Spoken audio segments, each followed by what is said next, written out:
Donc, bienvenue dans cette deuxième vidéo sur les fonctions de dessin de SketchUp. Donc, on va se concentrer sur les outils de base pour rester dans la base. Donc, premièrement, ce qu'on va faire, on va aller chercher les crayons ici, puis on va dessiner deux belles petites lignes. On a le choix, on peut voir présentement quand je dessine une ligne, ben là, je vais être parallèle à ma largeur. Dans ce cas-ci, je vais être parallèle à ma profondeur. Et dans l'autre cas ici, lorsque je monte, ben, je vais être parallèle à mon axe vertical là. Et puis si je maintiens le bouton Shift, ben là, peu importe où est-ce que je vais me déplacer, ma ligne va rester sur le plan que j'ai décidé.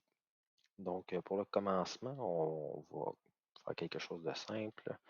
On va se dessiner un carré. Exemple, ici, si je maintiens le bouton Shift, je peux aller voir jusqu'à l'autre pointe de ma ligne. Et puis, ben là, je vais me trouver à être parallèle. Donc, lorsque je rejoins le tout, je viens de faire un carré. Une autre façon de faire aussi, je pourrais décider de faire une ligne. Et lorsqu'on regarde ici, lorsqu'on fait une ligne, j'appuie une fois sur mon crayon et puis je vois une dimension qui apparaît ici. C'est la dimension de ma ligne. Donc, lorsque je laisse ma ligne faite, je pourrais inscrire, exemple, 24, qui est, vu que je suis en pouces, donc ce serait 24 pouces. En appuyant sur Enter, ben, je me retrouve avec une ligne qui fait 24 pouces de longueur. Je refais le même principe sur l'axe vert. Je pourrais marquer aussi 2 pieds. Et je me retrouve à avoir une ligne de 2 pieds. Présentement, là, on ne dirait pas, vu que c'est ma perspective, mais si je me déplace vers le haut, on va voir que je me retrouve à avoir bel et bien un carré de 2 pieds par 2 pieds. 24 pouces, 24 pouces. Donc, ça, c'est la fonction de base avec mon crayon. Ensuite, lorsque je veux aller sélectionner un objet, ce qu'on voit, ben, c'est que chaque côté de mon carré rectangle est différent et puis je peux sélectionner aussi l'intérieur. Lorsque je double-clique, je sélectionne tout ce qui se trouve ou tout ce qui va toucher à mon carré.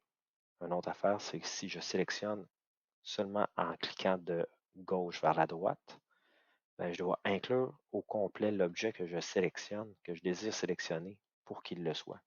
Dans ce cas-ci, ben, ça serait la ligne en bas. Si je recommence, on voit que si je la prends au complet, elle est sélectionnée, mais pas les autres. Donc, ça, c'est quand je fais le clic de gauche vers la droite. Lorsque je fais le clic de droite vers la gauche, ben là, il suffit de toucher un objet et toutes les lignes qui vont être adjacentes à cet objet-là vont être sélectionnées. Donc, on voit dans ce cas-là, toutes les lignes ont été sélectionnées puisque ben, tout ce qui touchait dans ma sélection de droite à gauche a été sélectionné.